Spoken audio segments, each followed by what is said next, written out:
Covid की वजह से क्या हो गया कि जो क्रैक्स हैं मैरिटल फाउंडेशन के वो ज़्यादा दिखने लगे हैं। तो जो 2015 वाला कपल है वो आज जाके फ्रस्ट्रेट हुआ है 10 साल के बाद, लेकिन जो आज का कपल है वो आज ही फ्रस्ट्रेट हो रहा है। ये जो फाइनेंशियल फ्रीडम है ये it is coming at a cost of aggression. कोई भी अगर ये बोले कि 24 घंटे में से मेरे को 1 घंटा नहीं है अपने पार्टनर को देने के लिए, मैं ये बात नहीं मान सकती। फिर मोस्टली क्या होता है, जो आदमी होता है वो अपने ऑफिस की सारी बातें बताता बोल देता है, लेकिन औरत से कभी पूछता नहीं। रील्स को कंज्यूम करें, कैसे करें, कितना उनको इम्पोर्टेंस दें और उससे ज़्यादा इम्पोर्टेंट क्या चीज़ है। आदमियों के साथ क्या दिक्कत है कि जब वो बचपन में होते हैं, चाइल्डहुड में, तो जो उनके पेरेंट्स का रिलेशनशिप होता है जब वो देखते हैं तो वो सबकॉन्शियसली उस रिलेशनशिप को कॉपी कर लेते हैं। एक रिसर्च ने बताया था गॉटपेन की कि एक टिपिकल कपल 6 साल वेट करता है before they seek out professional help. देखिए, स्टिग्मा तो अभी भी है और काफ़ी ज़्यादा स्टिग्मा है। इंडियन बच्चों का, मेल्स का स्पेशली, ऑब्सेशन है पेरेंट्स के साथ रहने का। सॉरी कितना बड़ा रोल प्ले करता है किसी भी रिलेशनशिप को बचाने और चलाने में। More than A taker, become a giver first. Hello and welcome, स्वागत है आपका एक्सप्रेस कैफ़े के इस खास एपिसोड में। ये खास एपिसोड इसलिए है क्योंकि हम एक बेहद खास मुद्दे पर, इशू पर बात करने जा रहे हैं और ये मुद्दा है मैरिज का, शादी का, उस गठबंधन का जो दो लोग ज़िंदगी भर निभाने की बात करते हैं, उस कमिटमेंट के साथ आगे बढ़ते हैं। मगर ये देखने में आ रहा है कि शादियाँ बहुत जल्दी-जल्दी टूट रही हैं, लोग बहुत जल्दी सेपरेट हो रहे हैं। बहुत सारे रीज़न हैं इसके पीछे। और क्या ये सिर्फ़ एक परसेप्शन है कि इसमें हकीकत भी है? और क्या कोई हेल्प कर सकता है किसी की शादी टूटने से बचाने में? और जो एक्सपर्ट हेल्प होती है वो क्या होती है? कपल थेरेपी क्या होती है? और क्या किसी का सही टाइम पर इंटरवेंशन किसी की शादी बचा सकता है? क्या अपने आप को इंट्रोस्पेक्ट करने से शादी टूटने से रोकी जा सकती है? इन सब सवालों के जवाब ढूँढने की कोशिश होगी इस पॉडकास्ट में। और मेरे साथ हैं डॉक्टर शिवानी मिश्री साधु, जिनका 15 साल से ऊपर का एक्सपीरियंस है as a marriage counsellor. Thank you Shivani, हम तक पहुंचने के लिए, इस पॉडकास्ट को करने के लिए। नमस्कार। सबसे पहला सवाल तो ये सबके दिमाग में, मेरे दिमाग में भी, बाकियों के दिमाग में भी, कि क्या सही में लोग बहुत जल्दी स्प्लिट हो रहे हैं, बहुत जल्दी शादियां टूट रही हैं, और क्या रिसेंट पास्ट में बहुत ज़्यादा नंबर ऑफ डिवोर्स हुए हैं, बढ़े हैं ये नंबर? देखिए, एक रिसर्च ने बताया था 2010 में कि जो डिवोर्स हैं वो काफ़ी प्लेटू हो गए हैं, लेकिन जो जो केसेस हमारे पास थेरेपी में आते हैं, जो नई-नई शादियाँ हैं स्पेशली, लोगों में क्योंकि पेशेंस नहीं है और लोगों को काम नहीं करना, लोगों को आउटकम चाहिए, तो उसकी वजह से फ्रस्ट्रेशन बढ़ गई है। लेकिन डिवोर्स होते-होते थोड़ा टाइम लग जाता है, लेकिन इतनी जल्दी नहीं होता जितना वो एक्सपेक्ट करते हैं। कि वो कहते हैं कि everybody wants a quick fix, but ऐसा होता नहीं है। थोड़ा टाइम लगाना पड़ता है रिलेशनशिप पे काम करने के लिए, क्योंकि आपके एडजस्टमेंट इश्यूज़ होते हैं, हुँ। आपको इन-लॉ से दिक्कत होती है, आपको रिलेशनशिप सँभालना नहीं आता, आपको अपने आप को समझना नहीं आता, पार्टनर को क्या चाहिए वो नहीं पता चलता। उसके चलते काफ़ी सारे रिफ्ट्स होते हैं रिलेशनशिप में और उसके कारण आपको लगता है कि अरे ये मेरे को समझ नहीं रहा या ये मेरे को समझ नहीं रही, let's move on, let's part ways. वो तो हमेशा ईज़ी रहता ही है। हुँ। अगर मैं आपसे पूछूँ कि पिछले 10 साल में कोई ऐसा ट्रेंड आपने नोटिस किया है जो कि बहुत प्रेवलेंट हो, और ये ट्रेंड जो कि बढ़ता जा रहा हो, ऐसा कोई ट्रेंड है? देखिए, ट्रेंड तो मैंने देखा है कि इनफिडेलिटी काफ़ी ज़्यादा देखी है मैंने रिलेशनशिप में, चाहे वो आदमी करे या वो औरत करे। कोविड की वजह से क्या हो गया कि जो क्रैक्स हैं मैरिटल फाउंडेशन के वो ज़्यादा दिखने लगे हैं। हुँ। आपके जो स्प्लिट्स हैं वो काफ़ी ज़्यादा विज़िबल हो गए हैं। आपकी रिज़ेंटमेंट, आपकी फ्रस्ट्रेशन आपके पार्टनर की तरफ वो ज़्यादा दिखने लगी है और उस कारण से आप वोकल होने लग गए हैं। लेकिन अभी भी स्टिग्मा काफ़ी है, अभी भी लोग नहीं समझते कि थेरेपी में जाने से कुछ होगा। हुँ। एक तीसरा इंसान क्या करेगा? हम जो आपस में कर सकते हैं, वो मुझे तीसरा क्या बताएगा? हुँ। तो वो स्टिग्मा भी है, लेकिन कोविड से एक चीज़ अच्छी हुई है कि people have become more receptive towards therapy.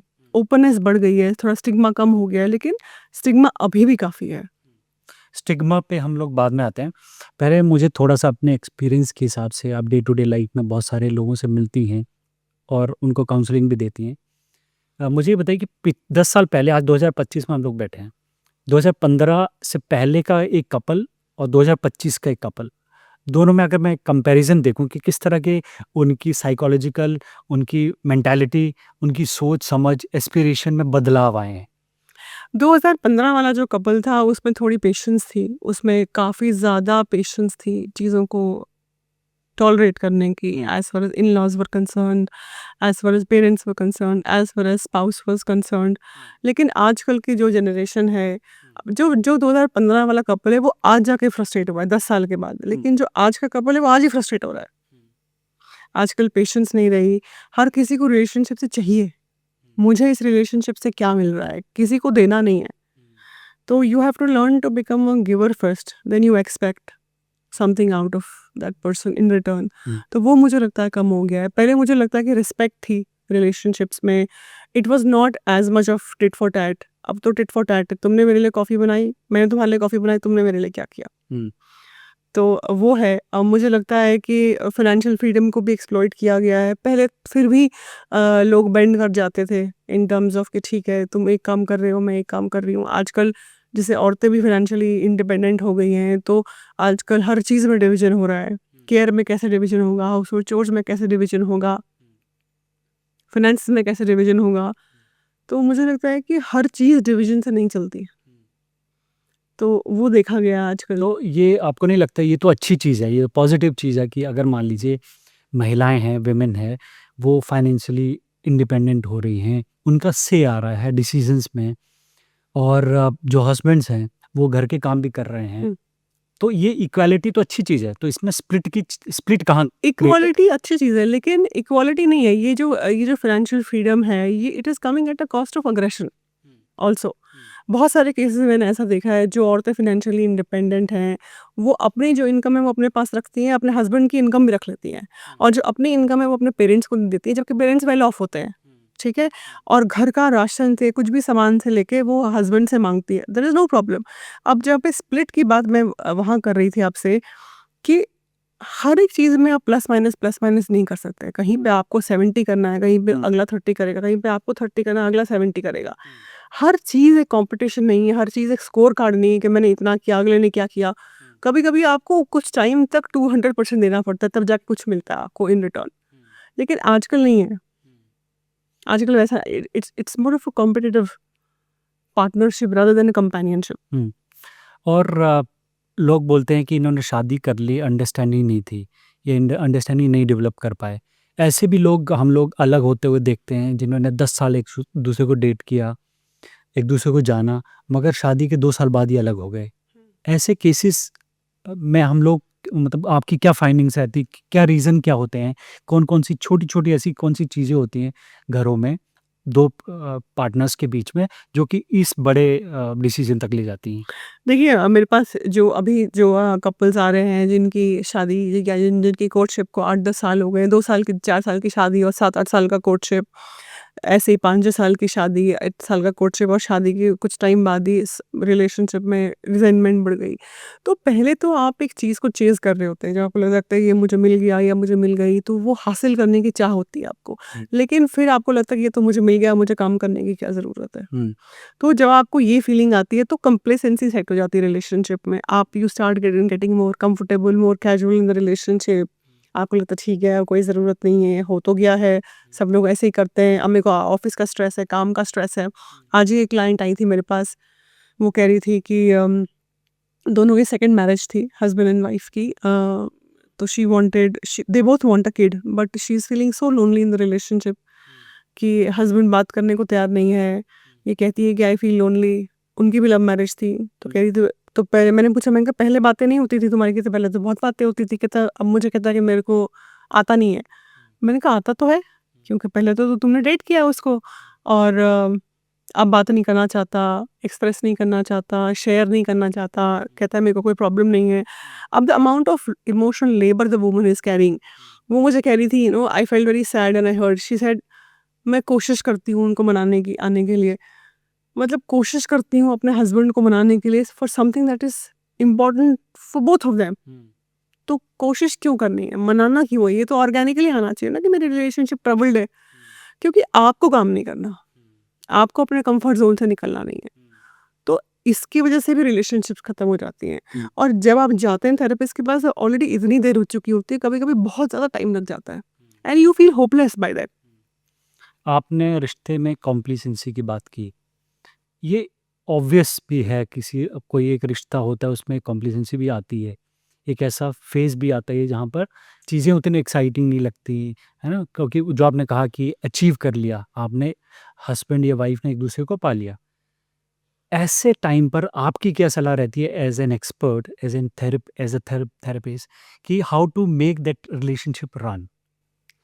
देखिए, एक तो ये जो हमारा अर्बन कल्चर है, अर्बन ग्राइंड है, जहाँ पे लॉन्ग कम्यूट्स हो रहे हैं, both the partner are high functioning couples, time नहीं मिल रहा है, एक्सटेंडेड डेडलाइंस हो रही हैं, आपको ट्रैवल करना पड़ रहा है काम की वजह से, फिर आपके अपने पर्सनल कमिटमेंट है, पर्सनल ग्रोथ के ऊपर आप इतना फोकस कर रहे हैं, फिर आपके पास जो वी टाइम रहता भी है, मान लीजिए वो भी नोटिफिकेशन में रहता है कि अरे किसका नोटिफिकेशन आ गया देखूँ मैं ज़रा, फिर आपकी लाइंस ब्लर हो जाती हैं, व्हाट्सएप जो टेक्स्ट करते हैं आपको जो ऑफिशियल होते हैं व्हाट्सएप, उससे भी जब बाउंड्रीज ब्लर हो जाती हैं, ये सारा आपके पर्सनल लाइफ से निकल रहा है, हुँ, राइट?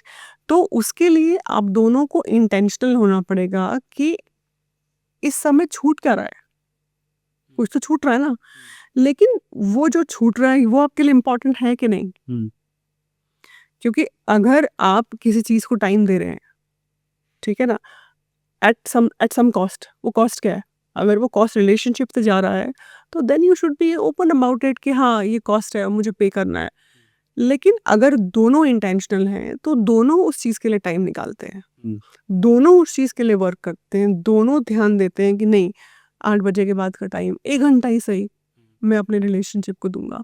मुझे नहीं लगता कोई भी अगर ये बोले कि 24 घंटे में से मेरे को 1 घंटा नहीं है अपने पार्टनर को देने के लिए, मैं ये बात नहीं मान सकती कि I think we make time for things that matter to us, है ना? हुँ, तो अगर आपके लिए आपका रिलेशनशिप मैटर नहीं करता है, अगर आपके लिए आपके relationship may be not the number 1 priority, may be number 2 priority, अगर आपके लिए पार्टनर ही मैटर नहीं करता, हुँ। तो फिर किस रिलेशनशिप की बात कर रहे हैं हम?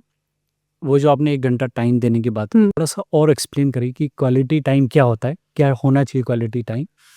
और ऐसी क्या उस 1 घंटे में क्या क्या एक्टिविटीज़ हो सकती हैं, जिससे कि आप अपने पार्टनर को ज़्यादा समझें, चाहे वो मेल हो चाहे फीमेल हो, और जिससे कि आपका जो रिलेशनशिप है वो ज़्यादा हेल्दी बने? देखिए, क्वालिटी टाइम का ना लोगों के मन में बड़ा डिफरेंट कॉन्सेप्ट है, स्पेशली मेन। उनको लगता है कि टीवी देख लिया तो वो क्वालिटी टाइम है, मूवी देख ली वो क्वालिटी टाइम है। It can be an add on, लेकिन क्वालिटी टाइम में कोई डिस्ट्रैक्शन नहीं होता, क्योंकि आप तो टीवी देख रहे हैं ना, आप मूवी देख रहे हैं, आप बात नहीं कर रहे हैं अपने पार्टनर से, वो भी देख रहा है, आप भी देख रहे हैं, ठीक है? कम्युनिकेशन नहीं हो रही है, ठीक है? आपने अपने पार्टनर से ये नहीं पूछा कि तुम पूरे दिन में तुमने क्या किया?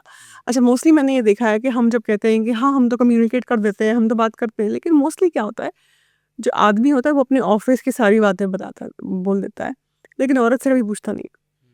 तो उसको लगता है हाँ, कम्युनिकेट तो कर लिया मैंने, तो आके बोल दिया। आके तुमने बताया है, तुमने पूछा नहीं है उससे, तो वहाँ पे एक डिफ़रेंस है। दूसरा क्या होता है कि अगर मोस्टली औरत ही बोलती है कि चलो हम बैठ के बात करते हैं, चलो हम बैठ के बात करते हैं, चलो फिर हस्बैंड कहता है अरे यार अभी बात करने की ज़रूरत नहीं है, अभी कल ही तो बैठे थे। ठीक है, आप रोज़ मत बैठिए, क्वालिटी टाइम में आप बैठ के बात कर सकते हैं, अपने बारे में बात कर सकते हैं, ठीक है? बच्चे, ईएमआई वो तो सब होता ही रहेगा, वो तो करनी ही करनी है ना। अपने बारे में बात कर सकते हैं, आप कोई गेम खेल सकते हैं, आप कोई ऐसा इंटरेस्टिंग सा गेम निकाल सकते हैं जहाँ पे आप एक-दूसरे से क्वेश्चंस पूछ सकते हैं। You can have a coffee date. You don't have to go to an expensive restaurant. You can just go to your balcony and have a coffee date with your partner. It just requires a bit of thought and mindfulness कि हाँ, मेरे पास आधा घंटा है, ये मैं कर सकता हूँ। हुँ, इतना मुश्किल नहीं है अगर आप चाहें तो। हुँ। और इस बात में कितनी सच्चाई है, आप एक साइकोलॉजिस्ट भी हैं, इस बात में कितनी सच्चाई है कि अक्सर ये कहा जाता है कि लड़के, मेल एक्सप्रेसिव नहीं होते। They find it difficult to express themselves, मगर ऑन द अदर साइड जो आपका फिर जेंडर है, महिलाएँ हैं, लेडीज़ हैं, they can easily express their um, feelings, जो भी उनके दिमाग में हुँ, चल रहा होता है, दिल में चल रहा होता है। हुँ। किसी ने कुछ कह दिया, वो एक्सप्रेस करना, मर्द अपने अंदर रखते हैं। क्या ये सच्चाई है इसमें या ये एक मिथ है? नहीं, मोस्टली ये सच है, हुँ, क्योंकि औरतें वर्बलाइज़ कर लेती हैं। आदमियों के साथ क्या दिक्कत है कि जब वो बचपन में होते हैं, चाइल्डहुड में, तो जो उनके पेरेंट्स का रिलेशनशिप होता है, जब वो देखते हैं, तो वो सबकॉन्शियसली उस रिलेशनशिप को कॉपी कर लेते हैं। फादर चुप है, लड़ाई झगड़े हो रहे हैं माँ-बाप में, तो मम्मी बोल रही हैं, हस्बैंड चुप है, तो लेकिन वो कॉन्फ्लिक्ट अवॉइडेंस है, वो उससे रिज़ॉल्व नहीं हो रहा है, तो उसने सबकॉन्शियसली वही कॉपी कर लिया, सोचा कि बड़े होके ऐसे ही होगा। लेकिन मैंने इतने सारे आदमियों को थेरेपी में स्ट्रगल करते हुए देखा है, जब मैं उनसे पूछती हूँ कि हाउ आर यू फीलिंग? उनके पास कोई जवाब ही नहीं होता, बिकॉज़ उनको पता ही नहीं है कि फीलिंग क्या होती है। और जब मैं उनको समझाती हूँ, सिखाती हूँ, उसके बाद they take so much of time to identify कि I am feeling frustrated because this has happened. तो वो कनेक्शन फीलिंग का एक सिचुएशन से बिठाने में it takes them a lot of time. Again mindfulness practice, consistency, आपने आज किया फिर 2 महीने बाद छोड़ दिया ऐसा तो नहीं होगा। तो वो और खुद का डिस्कम्फर्ट भी होता है, वो नहीं करना चाहते। Sometimes they feel so guarded कि अगर मैंने इसको बता दिया how will she feel, she will use it against me. उस कारण भी लोग बताते नहीं हैं। और थेरेपी में आके लोग शेयर करते हैं, main specially share a lot in therapy, जो वो कभी अपने पार्टनर से नहीं कर पाते। कभी-कभी उनको मालूम नहीं होता है कि वो क्या फ़ील कर रहे होते हैं। And when you just give them a bit of nudge, then they start sharing. So safety जब मिलती है एक इंसान को, you start sharing, you start exploring things about yourself, about your family. किसी रिश्ते में कब सही समय होता है एक एक्सपर्ट के इंटरवेंशन का, एक थेरेपिस्ट का, कि ये सही समय है?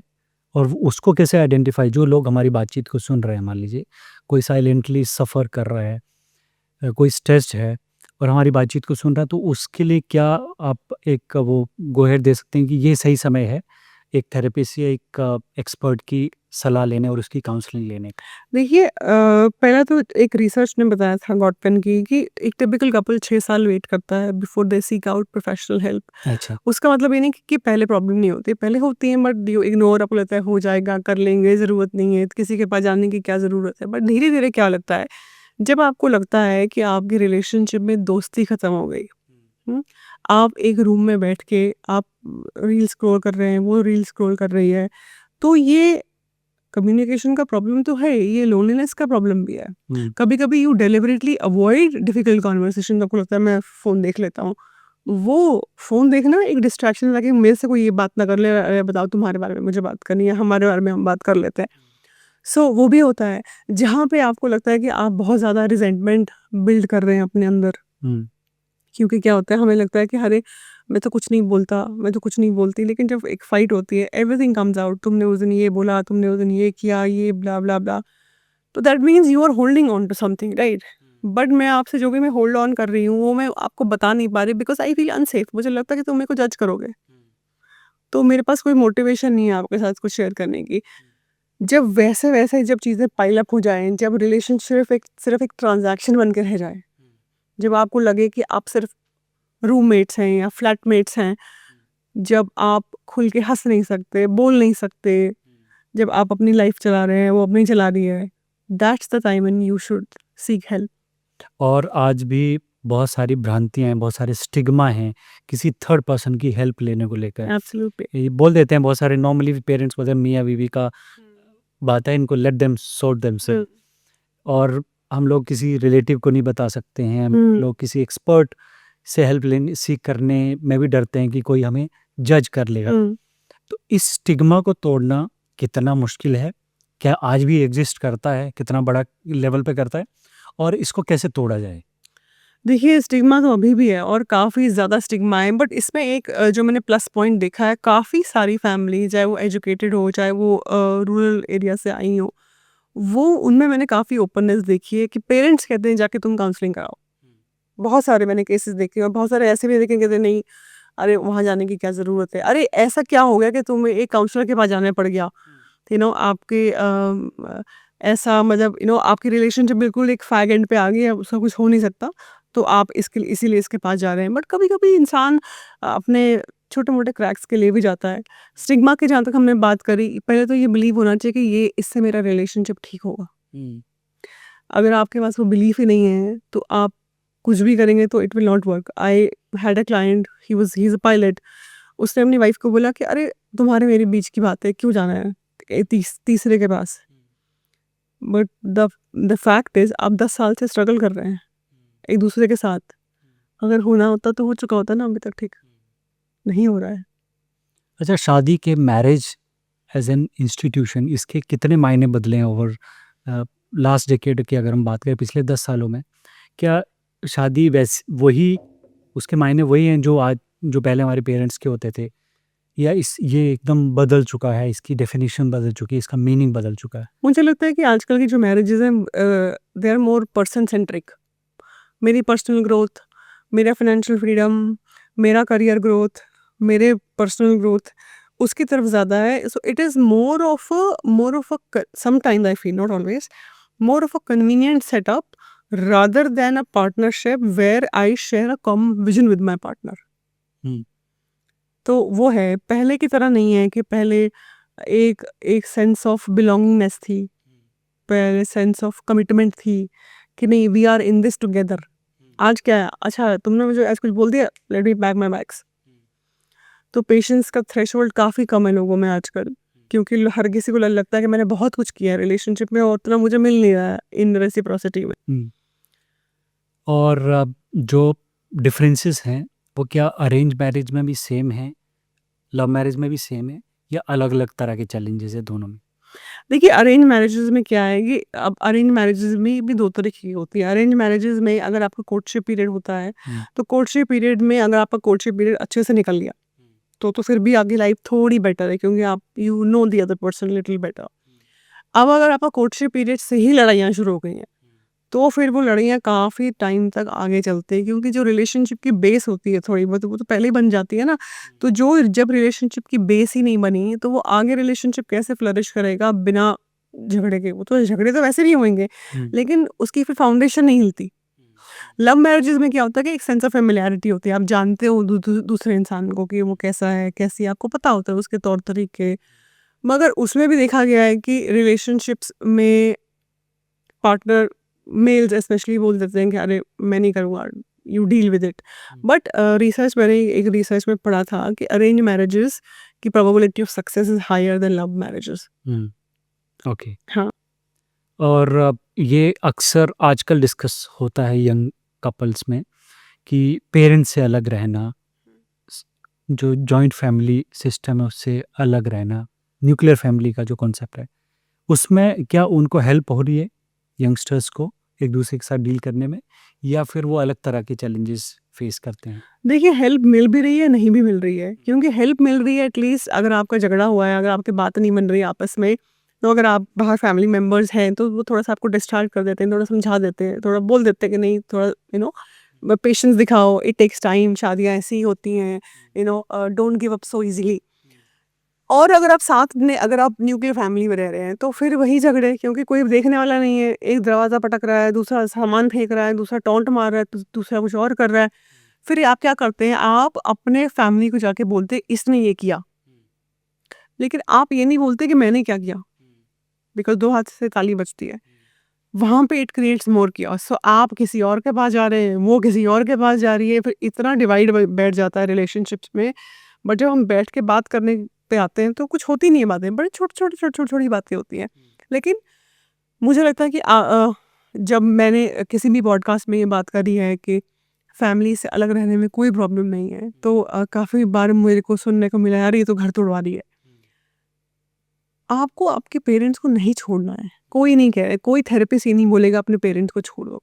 हम ये कहते हैं कि अगर आपका रिलेशनशिप में ऑलरेडी इतने इश्यूज़ हैं, अपने रिलेशनशिप को थोड़ा टाइम दो, 6 महीना, 1 साल, उसको स्टेबलाइज़ कर लो, देन यू कम बैक। इतना इंडियन इंडियन बच्चों का, मेल्स का स्पेशली ऑब्सेशन है पेरेंट्स के साथ रहने का। But that doesn't mean it is always healthy, unhealthy भी होता है। क्या हो जाएगा अगर तुम ऊपर वाले घर में रह लोगे तो? क्या हो जाएगा अगर तुम बगल वाले बिल्डिंग में रह लोगे? कुछ नहीं होगा। बट लोग करना नहीं चाहते। अ, इसमें ईगो और मिसकंसेप्शन की भी बहुत लड़ाई होती है, दो दो मतलब एक कपल के बीच में। मुझे ऐसे बहुत मोस्ट कॉमन मिसकंसेप्शन के बारे में बताइए जो कि औरतों के बारे में, फीमेल पार्टनर्स के बारे में। का मिसकंसेप्शन किस तरीके से? मिथ्स नहीं कि विद मतलब रिगार्ड और औरत है तो ऐसी है, औरत है तो शकी है, औरत है तो कलेशी है, इस तरह के जो नॉर्मल प्रेवलेंट ऐसे हैं, जो कि ऐसा नहीं होता है हर बार। सो आई थिंक जो मैं देखती हूँ कि जो इन-लॉज़ की तरफ से मिथ्स होती हैं कि अरे इसको काम करना नहीं आता, ठीक है? या ये बहुत ज़्यादा करियर ओरिएंटेड है, इतना ज़्यादा मेकअप क्यों कर लिया, सिंपल क्यों नहीं रहती है, हस्बैंड के लिए रोटी क्यों नहीं बना रही है। अगर वो भी काम कर रही है और हस्बैंड भी काम कर रहे हैं, लेकिन काम तो औरत ही करेगी, ठीक है। वो क्यों नहीं कर रही है, ज़बान क्यों चला रही है, अपने मायके क्यों जा रही है बार बार। लेकिन आपकी बेटी आ सकती है, लेकिन वो नहीं जा सकती, ठीक है। तो रूल्स डिफरेंट है। फिर बहुत सारी बार ऐसा देखा है मैंने कि लड़के की माँ और लड़का आपस में बात करते हैं, एंड लड़की feels like an outsider, she feels like they are ganging up against her. तो उसको वो सेंस ऑफ लोनलीनेस आती है कि मैं इस घर में ही रह के मेरे को अपनापन नहीं मिल रहा, अरे तो घर तोड़वाने आई है, ऐसा क्या बोल दिया हमने कि हालांकि उसने कुछ नहीं बोला होगा, ठीक है। तुमने हमारे बेटे के कान भरे हैं, तुम जब से आई हो तब से हमारे में झगड़े हो रहे हैं, ऑल दोस थिंग्स। अगर पैसे का घमंड है। अगर मैं सेम सवाल मर्दों के बारे में पूछूं कि हम्म। उनके बारे में क्या क्या मिथ्स और मिसकंसेप्शन हैं कॉमन? उनके बारे में मिसकंसेप्शन है कि ध्यान नहीं देता। मिसकंसेप्शन किसकी तरफ से, लड़की की तरफ से। लड़की की तरफ से मर्दों के बारे में ध्यान नहीं एक पार्ट में। हाँ, ध्यान नहीं देता, इमोशनली अवेलेबल नहीं है, जो कि होते नहीं है, मोस्टली नहीं होते emotionally available. Physically they are very caring people, है ना। इमोशनली अवेलेबल नहीं है। फिर सारा टाइम माँ के साथ बात करता है, चाहे नहीं भी कर रहा हो, ठीक है। बहन से बात कर रहा है, मेरा स्टैंड नहीं लेता।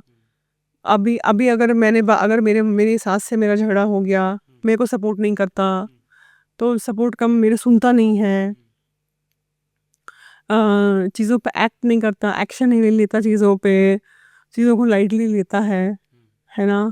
ये अ, इसको हर चीज़ में इशू है। मेरे को बस हर टाइम जस्टिफाई करना है अपने आप को, ऑल दोस थिंग्स। ओके। आज जिस टाइम में हम लोग रह रहे हैं वहाँ पे इंटरनेट और सोशल मीडिया का बहुत बोलबाला है और सोशल मीडिया का बहुत इम्पैक्ट भी है। ये जो आजकल ट्रेंड है कि एल्गोरिदम जो होता है सोशल मीडिया पे, जैसे रील्स का ज़माना है, तो एक पार्टनर, मान लीजिए मैं कोई रील देख रहा हूँ जो मेरी उससे अलाइन कर रही है मेरी थिंकिंग से, फिर मैं वैसी रील्स देता हूँ और वो मेरे पार्टनर के अगेंस्ट है मान लीजिए, या मैं कोई बात कहना चाहता हूँ एक्सप्रेस, वो रील एक्सप्रेस कर रही, मैं अब उसको अपने पार्टनर को भेज रहा हूँ और फिर मैं देख रहा हूँ कि वैसी ही रील्स जो हैं उनकी लाइन है, वो एल्गोरिदम मुझे पुश कर रहा है। तो आपको लगता है कि वो एक छोटी सी चीज़ जो है जो आपस में निपटाई जा सकती है, वो एल्गोरिदम उसको बहुत बड़ा कर दे रहा है मेरे ही दिमाग में, जी सिमिलरली द अदर पर्सन हो। जी। तो थोड़ा सा उसके बारे में बताइए कि रील्स को कंज्यूम करें कैसे करें, कितना उनको इम्पोर्टेंस दें, और उससे ज़्यादा इम्पोर्टेंट क्या चीज़ है? सो क्यूरेटेड रील्स जो होती हैं, उससे अलग ही कन्फ्यूजन हो रहा है रिलेशनशिप में। अब जैसे मेरे पास एक क्लाइंट है, उसकी वाइफ ने चीटिंग करी थी। अब उसने एक बार देखा होगा कि जो wife once a cheater is always a cheater, जब वाइफ चीट करती है तो वो तुम्हारी कभी सुनती नहीं, वो सब ये सब। तो उसके पास वैसी रील्स आ रही हैं, तो वो वही उसको फॉरवर्ड करता है। मैं उसको कितनी बार समझाया, मैंने कहा तुमको एक साइड की स्टोरी पता है, उसके अगर तुम उससे पूछोगे तो शी वाज अनहैप्पी, उसके पास वैसी रील्स आती हैं। तो वहाँ तो कोई बैलेंस नहीं है। मैं कहा अगर आपको रील देखनी है तो ऐसे इंसान की रील देखो जो जनरल न्यूट्रल हो, जो दोनों तरफ की बात कर रहा हो। चीटिंग एक ही कारण से नहीं होती है, चीटिंग के बहुत सारे कारण होते हैं, ठीक है। एक, I understand it's one a selfish act, ठीक है। दूसरा, there are some cracks in the marriage which you are not able to, I mean, और सी, और maybe your partner is not able to fulfil, so because of which you seek out. लेकिन अगर आपको कोई doubt है तो आप एक प्रोफेशनल के पास जाइए। इंस्टाग्राम प्रोफेशनल नहीं है। इंस्टाग्राम एक एक ऐसा मीडियम है जहाँ पे इट्स मोस्टली फॉर एंटरटेनमेंट, है ना। It is not to get psycho education, it is not to educate yourself, okay. It's not the right platform. आपको अगर कोई डाउट है, आप बुक पढ़िए, आप थेरेपिस्ट के पास जाइए, आप प्रोफेशनल के पास जाइए, उससे सॉर्ट आउट करिए। इससे और गैप्स बढ़ रहे हैं, इससे और कम्युनिकेशन बढ़ रहा है, इससे और कंफ्यूजन क्रिएट हो रहा है कि अरे हाँ, हर एक चीज़ के बहुत सारे पर्सपेक्टिव्स होते हैं। अब वो जिसने रील बनाई है उसने किस पर्सपेक्टिव से बनाई, अगर वो आपको मैच कर रहा है तो अरे ये तो बहुत अच्छा थेरेपिस्ट है, चलो let's follow, let's like, let's forward, let's save. और कहीं उसने बोल दिया कि नहीं तुम्हारे में भी गलती है, तो वो तो आप फॉरवर्ड नहीं करोगे, बिकॉज ब्लेम करना आसान है। और ऐसे जो कंटेंट क्रिएटर्स हैं जो कि इंस्टा पे इस तरह का कंटेंट पुश करते हैं, उनको आप क्या कहना चाहोगे एज एन एक्सपर्ट कि भाई थोड़ा सा बैलेंस लाओ, दोनों का पर्सपेक्टिव दिखाओ? देखिए मैंने अब किसी दूसरे पॉडकास्ट में कहा था कि हर कोई इन्फ्लुएंसर बन रहा है, ठीक है? लेकिन नेगेटिव इन्फ्लुएंस भी एक इन्फ्लुएंस है। अगर आपको एजुकेट करना ही है as far as relationships are concerned, then you should give gentle neutral statements. Don't say he is doing that or she is doing that. So give gentle neutral statements ताकि एक balanced approach लगे। ऐसा नहीं लगे कि आप अपना मिज़री card Instagram पे एक्सप्लॉइट कर रहे हैं और लोगों को ये बता रहे हैं कि ऐसी ही होती हैं शादियाँ। शादियाँ ऐसी नहीं होती, शादियाँ बहुत अच्छी भी होती हैं। There are so many marriages which are healthy and which exist. Just because you had a bad marriage doesn't mean marriages are bad. तो वैसे पर्सपेक्टिव भी दीजिए। बिल्कुल। तो जो मेरे को देखने को नहीं मिलता अच्छा, बहुत ज़्यादा। जी। ओके। एक और चीज़ जो अक्सर देखने में मिलती है वो होती है ईगो क्लैश, हुँ, कि दोनों वर्किंग हैं, दोनों इंडिपेंडेंट हुँ, हैं, ठीक है? दोनों चाहते हैं कि उनकी से हो हर डिसीज़न, हुँ, होनी भी चाहिए। हुँ। मगर व्हेन इट कम्स टू से सॉरी या अपोलोजाइज़ या अपनी गलती मानना, चाहे वो कोई भी हो सकता है, वो एक लड़के की तरफ से हो सकता है, लड़की की तरफ से। सॉरी बोलना कितना ज़रूरी है? उसकी क्या इम्पोर्टेंस है? सॉरी के क्या मायने होते हैं? आपकी नज़र में क्या मायने हैं? और जब आप इस तरह से बात करते हैं 2 लोगों से, एक न्यूट्रल एक्सपर्ट बन के, तो सॉरी कितना बड़ा रोल प्ले करता है किसी भी रिलेशनशिप को बचाने और चलाने में? देखिए सॉरी के कुछ मीनिंग होते हैं। मेरे को बात ख़त्म करनी तो मैंने सॉरी बोल दिया। मुझे आगे झगड़ा नहीं करना, आई वांट पीस, तो मैंने सॉरी बोल दिया। दूसरा सॉरी होता है कि I am actually sorry for my words, actions and behaviours. मेरे ये बिहेवियर से तुम्हें अफ़ेक्ट हुआ है, मैं आगे से नहीं करूँगा। That is an actual apology. तो वो अपोलॉजी हम प्रैक्टिस करवाते हैं कि I am sorry I was rude, I shouldn't have yelled at you. That's an apology. तो वो प्रैक्टिस करनी चाहिए जहाँ पे आप फुल अकाउंटेबिलिटी ले रहे हैं अपने बिहेवियर की। बहुत टाइम लोग ऐसा बोलते हैं, I am sorry but you are the crazy one, I am sorry but मैं मानता नहीं हूँ, मेरी कोई बट के साथ जो बट वो सॉरी है ही नहीं, वो जस्टिफिकेशन है, या तो वो कॉन्डेसेंडिंग है कि आपको बोला जा रहा है सॉरी बोलने के लिए तो आप बोल रहे हैं। आप इंटरनली बिलीव नहीं करते कि आपने पार्टनर को हर्ट किया, लेकिन वो तो कह रहा है मैं आपकी बात से हर्ट हूँ। Acknowledgement of the bad behavior and accountability for your bad behavior is an actual apology. हुँ। और कंसिस्टेंसी जो होती है, वो कितना वेरी इंपॉर्टेंट। हुँ, ट्रस्ट बिल्ड करने के लिए कंसिस्टेंसी का बहुत बड़ा रोल है। आप आज काम करें, 4 दिन छोड़ दें। अगर ऑलरेडी ट्रस्ट नहीं है आपके रिलेशनशिप में पार्टनर को आपके ऊपर, तो पार्टनर का जो पहला थॉट आएगा वो ये आएगा, अरे देयर ही गोज़ अगेन, ये तो ये भी नहीं ठीक से कर पा रहा है। तो consistency is very important. I mean there will be days where you will slip up, everybody is human at the end of the day.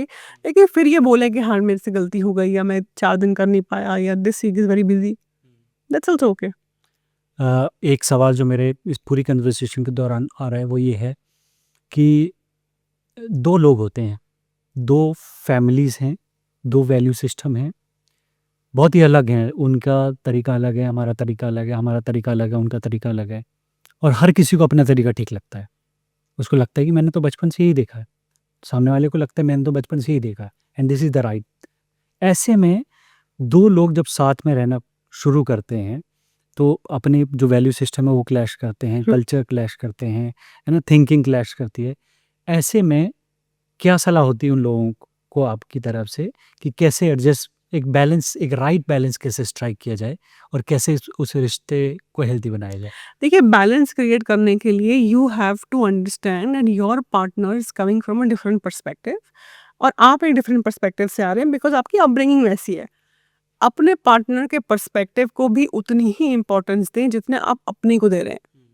अगर आपको लगता है कि 6 बजे खाना खाना ठीक है रात का, मुझे लगता है 8 बजे खाना खाना ठीक है, इसका मतलब ये नहीं कि आप गलत है या मैं गलत हूँ। मैंने यही देखा है, मेरे लिए this works for me, this works for you.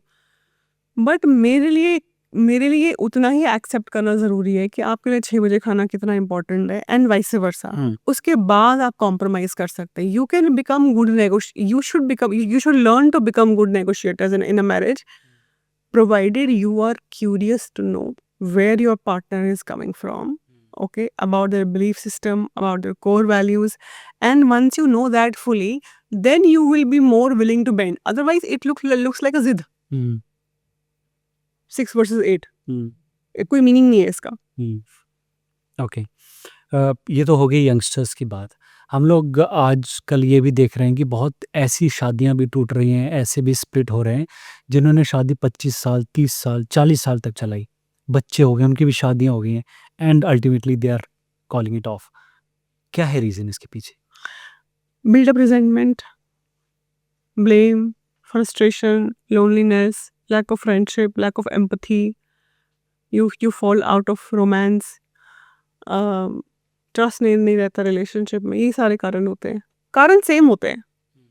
Over a period of time they build up so bad कि आप उसको फिर शेक नहीं कर पाते, आप उसको ब्रेक नहीं कर पाते।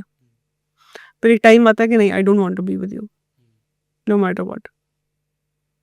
5 टिप्स जो आप हर किसी कपल को अपनी शादी को, अपनी जो कॉर्डशिप है उसको हेल्दी रखने के लिए देती हैं। More than a taker, become a giver first. Okay. Build respect, culture of respect and appreciation in the marriage. Learn to become best friends. Patience and consistency. Thank you. अब हम आपके साथ एक रैपिड फायर खेलेंगे, हम्म। ठीक है? आप एक वर्ड, एक सेंटेंस में इसका जवाब दे सकती हैं। The number 1 reason relationships fail is? Lack of patience. Most underrated skill for couples? Expression. Biggest silent killer of love? Silence. Therapy works best when couples? Are receptive. One childhood experience that shapes adult love the most? Seeing how their parents loved each other. Greatest misconception about divorce? The other person is crazy. One ritual that keeps intimacy alive? Putting a calendar date to things. Arranged or love marriage, who faces more adjustments today? Arranged marriages. Arranged. I mean both. Okay. Social media, more of a healer or a hazard? Hazard. थोड़ा explain करिए इसको। मतलब you're spending so much of time on social media and it is not giving you anything constructive. Okay. Yeah. If one And it is causing more anxiety. yeah. If one couple followed just one rule, it should be? Perseverance and consistency. Thank you so much doctor Shivani, और हम उम्मीद करते हैं कि ये बातचीत आप सबके काम आई हो। अगर रिश्तों में थोड़ी सी भी खटास आ रही हो, थोड़ा सा भी कुछ मिसअंडरस्टैंडिंग हो तो बात करें और एक्सपर्ट की हेल्प सीख करें और टाइम से सीख करें, ताकि आपका रिश्ता ज़्यादा से ज़्यादा चल सके। ज़्यादा दोस्त बनने की कोशिश करें, पार्टनर अपने आप बन जाएंगे। यही सीख मैंने इस पूरी बातचीत से ली है। और आपको ये बातचीत कैसी लगी ज़रूर बताएं कमेंट बॉक्स पे, और हमारे इस चैनल को लाइक करें, चैनल को सब्सक्राइब करें और इस वीडियो को ज़्यादा से ज़्यादा लोगों तक शेयर करें, ताकि जो साइलेंटली सफ़र कर रहे हों किसी भी रिश्ते में, वो थोड़ा सा ईज़ आउट कर सकें, उनको एक रास्ता मिल सके। Thank you so much.